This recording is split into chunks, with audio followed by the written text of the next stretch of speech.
I'm Jeff Paur, senior writer for RealTime Fantasy Sports, and welcome to another edition of the RealTime Fantasy Sports Show.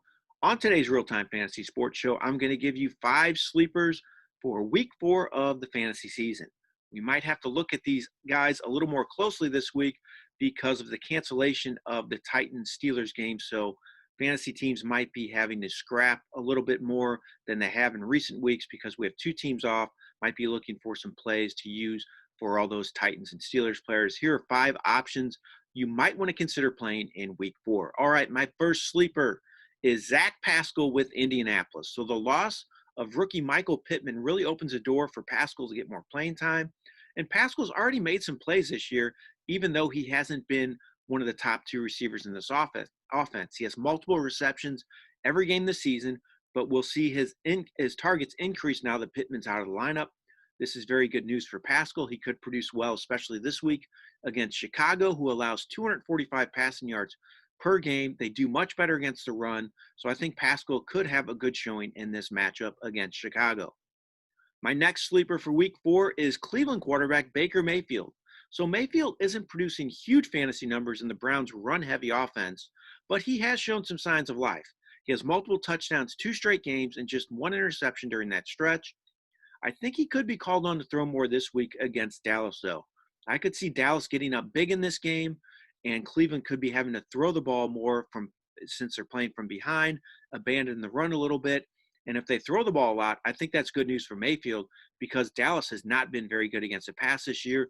They allow 277 passing yards per game and 32 points per game. I think Mayfield's going to have his best fantasy game of the season in week 4.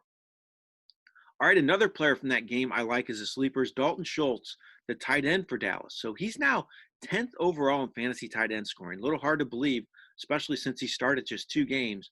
But Schultz is making the most of his chances. He has 12 receptions in 2 games. The Cowboys throw the ball a ton, use a host of different options in the passing game. Schultz has been very reliable. He plays Cleveland this week. They allow the 3rd most fantasy points to tight ends. I think he'll keep it going and is a good play for fantasy teams in this matchup.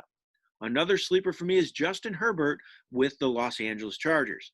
So Herbert has 2 straight 300-yard games in a starting role for Los Angeles. He has 20-plus fantasy points each of those starts. He's been very good in pushing the ball downfield, making chances. He's hooked up with Keenan Allen a lot. They seem to have a good rapport already. He plays the Bucs this week. I think they could be playing from behind in this matchup, meaning Herbert's going to get a lot of chances to throw the ball once again. I think he has a good chance to hit the 300-yard mark again for the 3rd straight week, and he's a good spot start for fantasy teams. All right, my last sleeper for week 4 is Gus Edwards, running back for the Baltimore Ravens. So Edwards didn't get a lot of work last week, but he ran the ball 4 times for 39 yards. He made a lot of plays with his few carries, and in the last 2 games, he has 14 carries for 112 yards. So he's knocked off a big chunk of yards with a lot of his carries. He's making a lot of plays. He's been very impressive.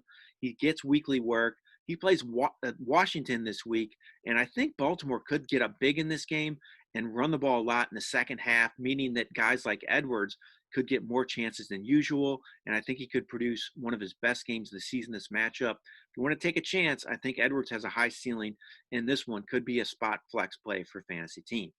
All right, those are 5 sleepers for week 4 of the fantasy season. Hopefully you have a lot of success in all of your week 4 matchups, and I wish you nothing but the best in this week's games of action. All right, this has been Jeff Paur for RealTime Fantasy Sports. Have a great day, everyone.